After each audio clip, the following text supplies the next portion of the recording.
Hi, this is Paul. This is TTM video number 2. I want to thank, I'm in 1 week's time, and it's thanks to a lot of YouTubers that uh, pasted their link onto their content. I got 50 subscribers, and I think that's pretty good in a week. So I want to thank all those YouTubers. There's too many to mention, and I don't want to leave anybody out and offend anybody. You know who you are, and I want to thank you. So our first return is from, and this is for the week of 8/31 to 9/6. That's last Saturday through today. Monday was a holiday, so I don't have that many returns, but let's get through them, and we'll start. First return is from Los Angeles, California. It's a 1-1. It's Mike Fitzgerald. I saw a lot of people getting him back. So I don't know if he's signed it for free, if he's doing one for free, or if he's well, I just got lucky, but he was doing private signings, and that's a shout out to Brandon Stebbins. Uh, so, um, um, I got him back. So, you want to try send it to him. Maybe you want to send him one, see what happens. But Mike Fitzgerald originally was a Met. He was the Mets regular catcher in 1984. He was after the '84 season because the Mets felt that they needed a veteran catcher to handle the young pitchers like Doc Gooden and Ron Darling and Sid Fernandez and Rick Aguilera. Plus, they needed a right-handed power bat to hit between Keith Hernandez and Darryl Strawberry. So they made the trade for Gary Carter in December 1984. It was actually announced on Monday Night Football. And they traded Mike Fitzgerald, Ubi Brooks, who was a very good player for Montreal, but the Mets made him expendable because they had Ray Knight. He was a third base for the Mets. He played shortstop for Montreal. He made a couple All-Star teams. And then they also sent Herm Winningham, who was a fourth outfielder. Winningham ended up going to Cincinnati.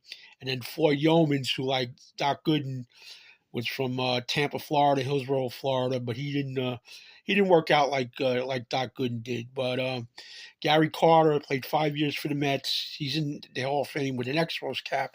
He wanted to go in as a Met, but they wouldn't allow him. But he gave the Mets two solid MVP caliber seasons. He finished in the top 3 MVP in 1985 and '86. Willie McGee won in '85. Mike Schmidt won in '86. And then the Mets won their World Series, and Carter was phenomenal in 1987. The injuries, the age started taking a toll, but it was a good trade. Gary Carter did what the Mets needed him to do, and Gary Carter hung on a few more years after he left the Mets as a backup catcher in the Dodgers, the Giants, and back to Montreal. So that's that on this card, on this trade. Next one's a 2-2 from Tampa, Florida. This is Wade Boggs, $10 a piece. This is an 88 Fleer. I didn't pay the extra money for the inscription. I just paid the $10 a piece. And that's a 90 Fleer. Wade Boggs went into the Hall of Fame in 2005. A lot of Yankee fans remember him as the after Game 6 of the Yankees winning the World Series. He was the one riding on the back of a mounted police horse, riding around Yankee Stadium, and there's actually a photo of that I've seen get signed, and it's probably available somewhere. But it was a photo,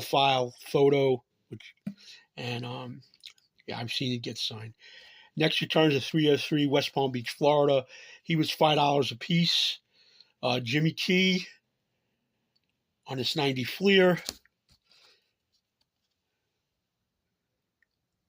On this 88 Leaf.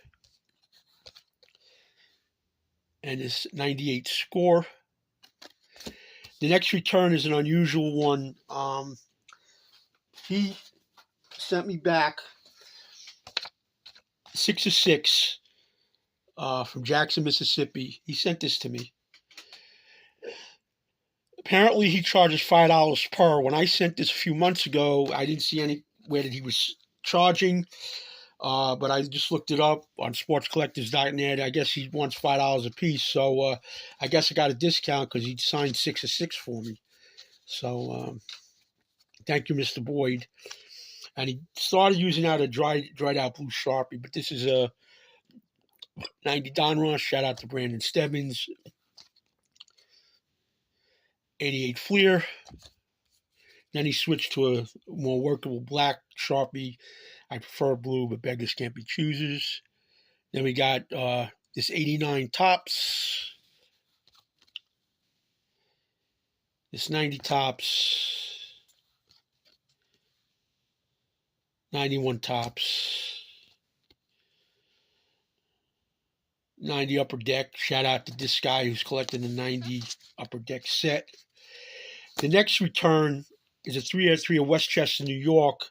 The first 2 times I sent to him, I got RTSs back. I sent to his home, but this time I sent to his business in Connecticut. It came back postmarked Westchester, New York, because the regional processing distribution center for Southern Connecticut is in Westchester, New York. So this is the Leaf 92 Leaf Studio. This is a 91 score traded. And this is a 93 Tops. Thank you, Mr. Scott. Okay, the next return is let's get to the easier one first. It's 2 more returns, but I got a 2 of 2 from Doug Litster. And this is a 90 Pro set. Oh, I'm sorry, I just dropped the photo. Excuse me.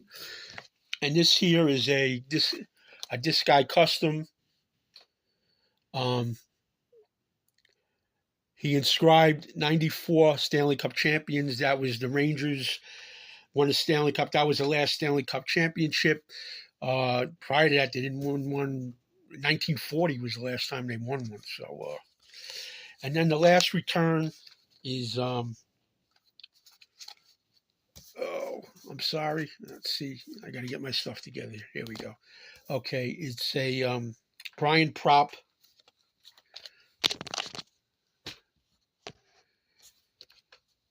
Brian Propp on the 90 Pro set.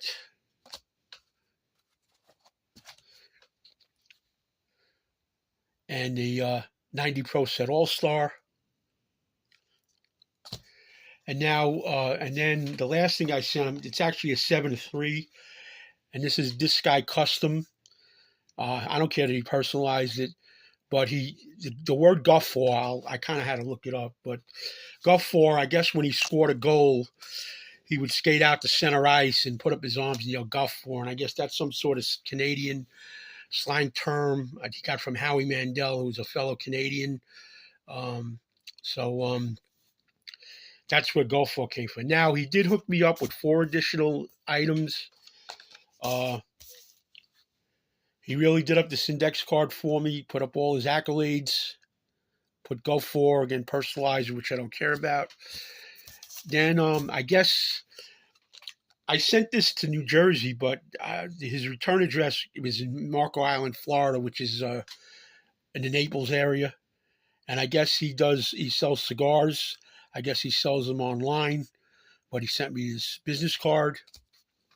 And then he sent me 2 of his own cards. I don't know if they gave these out in Philly or not.